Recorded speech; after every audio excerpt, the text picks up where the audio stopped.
அஸ்ஸலாம் அலைக்கும் வரஹ்மத்துல்லாஹி வபரகாத்துஹு. நமது தாருல் மஹபா ஆதரவற்றோர் மற்றும் முதியோர் இல்லம் சார்பாக இன்று 77வது குடியரசு தின விழா கொண்டாடப்படுகிறது. நமது இல்லத்தின் மக்கள், குழந்தைகள் மற்றும் பொதுமக்கள் என அனைவரும் ஒன்று கூடி விழாவானது தமிழ்த்தாய் வாழ்த்துடன் தொடங்குகிறது. அடுத்தபடியாக கொடியேற்றம் நிகழ்வு. நமது மதரசாவில் பணிபுரியும் காலித் அவர்கள் தேசிய கொடியை ஏற்றினார்.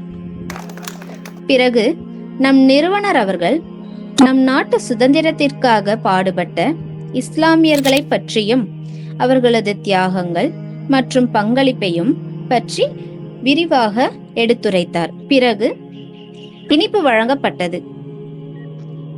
இறுதியாக தேசிய கீதத்துடன் விழாவானது இனிதே நிறைவுற்றது.